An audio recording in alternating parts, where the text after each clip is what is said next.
salaamaaleykum wa rahmatullah mbokki Thiès ñu ngi nuyu ñëpp di ziar ñëpp di baal ñëpp ak di ñaan suñu borom boo la ñu defal tawféex ñun ñëpp di santaat yàlla bu baax di julli ci yonent bi sallallahu alayhi wasallam bi ñu yàlla mayee ñu mën a taxaw fii ngeen gis ci ñi nekk suñu ginnaaw muy Thiès Debout Thiès Debout ñoo fas yéene waxtaan ak askanu Sénégal gi yëpp di leen d'abord ñaanal yàlla tawféex di sàkk réew mi yàlla def fi jàmm di jaale mbooleem koo xamante ne ñàkk na fi bakkanam ci diggante bi accident yi yàlla na yàlla dàq fi seytaane dàq def ci réew mi jàmm ñu ngi koy sàkku ci ñëpp di ñaan suñu borom defal ñu tawféex taxawaay bi nag bu ngeen ko gisee macha allah ngeen xam ne taxawaay bu am solo la ndax Thiès Debout ku ne xam na ne famille la famille nag jàmm rek a fa xaj réeroo nag mënul ñàkk waaye su waxtaan amee rek daañu juboo ndax mënul ñàkk fenn kon ngeen gis ne Thiès Debout àndaat nañu waxtaanaat ci seen biir ba trouver solution gis ne réeroo rek mu amoon waaye dara xewul woon jàmm rek la te ndax benn famille la ñoo bokk lépp moo waral ñu ñëw taxaw tey waxtaan waaye nag taxawalaat lépp loo xam ne doxal nañ ko si suñu diggante muy suñu coordonnateur Bassirou Sall dafee fa tabaarakallah loolu nag dañuy bàyyi coordonnateur mu jàll gën a leeral gën a wax li nga xamante ne moo yëkkati Thiès Debout waaye loolu la ci doon jotal ñu ngi ñaan yàlla réew mi yàlla def fi jàmm yàlla bu defal tawféex yàlla defal ñu sutura bi jaay sayyidul wujuudi sallallahu alayhi wa sallam asalaamaaleykum wa rahmatullah. asalaamaaleykum wa rahmatullah maa ngi nuyu encore une fois ku nekk si turam ak santam di gërëm assistance bi nga xamante ni ñoo fi nekk di membre Thiès Debout di wax ni Thiès Debout famille la comme ni ko sëñ bi tiggee léegi di ñaan accident yi nga xamante ni am nañ fi mu gëj fi ñi nga xamante ni jot nañ si ñàkk seen bakkan suñu borom xare leen àggina ñi si am ay gaañu ñu am mucc Thiès Debout nag dafa nekk mouvement boo xamante ni Thiès yëpp ñu ngi koy xaar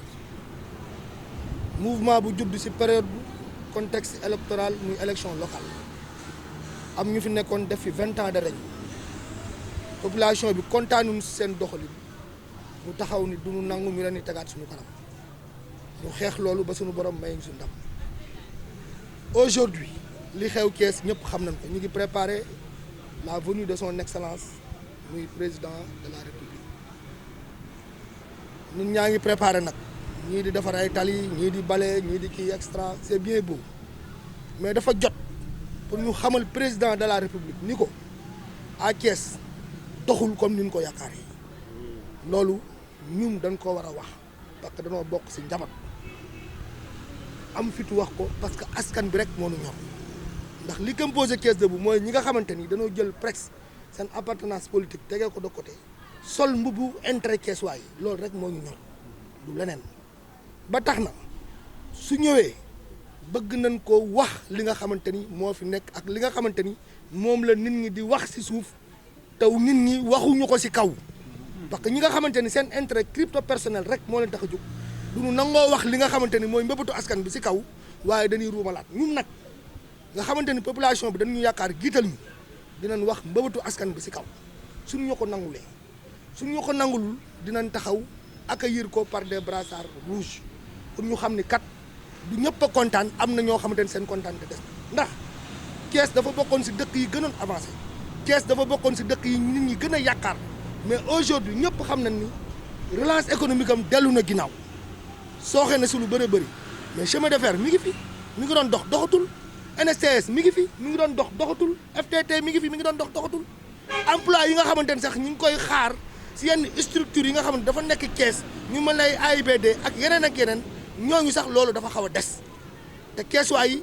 jeunes yi surtout jàng nañ ba nu waree jàng def li am formation ba nu war a am formation am diplôme ba mu war a am diplôme mais mbirum emploi dafa sooxe lu bëree bëri donc ñun en tant que bouclier en tant que kaddu askan bi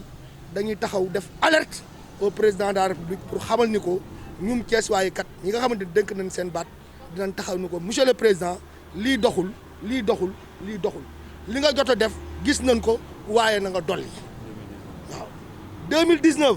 ñëwoon na ñu waxu affaire chemin de fer mais chemin de fer boobu ba léegi nit ñaa ngi koy teg di ko laaj Thiès moo doon benn dëkk ñaari kaar ñëpp xam nañ ni économie Thiès li si ëpp dafa reposé woon ci chemin de fer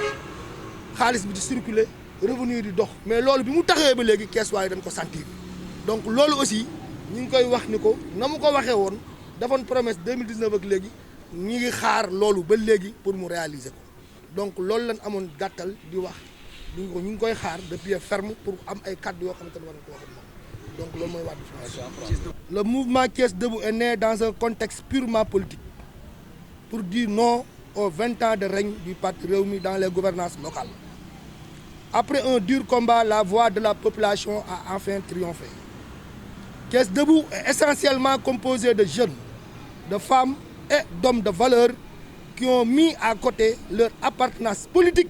pour se mettre à la disposition des intérêts de la population. Le plus important pour nous aujourd'hui est que Thiès change, car l'ère des messies est révolue. Nous sommes aujourd'hui à l'époque des dynamiques d'ensemble. Thiès Debout doit se tenir debout, debout pour faire face aux défis de son relance économique, debout pour refuser toute velléité de faire croire au président de la République que Thiès, ou bien à Thiès, tout est rose. Monsieur le Président de la République, la population thiessoise n'est pas du tout contente, car beaucoup de promesses n'ont pas été tenues. Presque tous les secteurs d'activité sont à terre. Les jeunes sans emploi, sans compter la relance des chemins de fer qui tarde aujourd'hui à voir ses jours et qui a été une demande accordée en 2019, sans pour autant parler de NCSS et de FTT. Nous serons toujours debout pour ne pas être en queue de peloton des villes les plus émergentes du Sénégal. Monsieur le Président, l'heure de la raison et de la lucidité politique est arrivée. Nous avons estimé, et à juste raison, que nous devons vous dire la vérité afin que le mensonge ne prenne le dessus. Nous ne sommes pas dans une posture de révolte. Cependant, nous avons l'obligation de faire une alerte de ce qui se trame à Thiès. Ainsi, nous n'écartons aucun moyen de nous faire entendre, même si nous devons brandir les brassards rouges pour vous accueillir ici à Thiès. Thiès Debout a suffisamment apporté la preuve de sa totale disponibilité au dialogue pour l'entrée des Thiessois. Mais que l'on nous comprenne, il ne sera jamais question d'avaliser ou de cautionner les tractations insultantes de la médiocrité et de la honte. Des gens qui, aujourd'hui, sont plus intéressés par la préservation de leur groupe, de leur mouvement ou parti que par la défense des intérêts supérieurs des Thiessois. Nous ferons face à toute manipulation des Thiessois au fin de matérialiser des ambitions claniques. Nous avons mis de côté nos appartenances politiques individuelles au profit des Thiessois. Ainsi, Thiès, qui a toujours été une ville historique aux deux gares chevilles ouvrières, n'est plus sous les feux de la rampe, eu égard aux querelles de clochers aux batailles de positionnement personnel. Thiès Debout sera le bouclier de Java pour dire non à cette forfaiture et oui pour le développement socio-économique de Thiès. Oui pour une ville émergente au rang des villes modernes et émergentes. Thiès Debout sera toujours debout pour la population. Que vive Thiès, que vive pour le Sénégal. Ensemble, nous irons, Inch'Allah, loin. Merci beaucoup. Merci.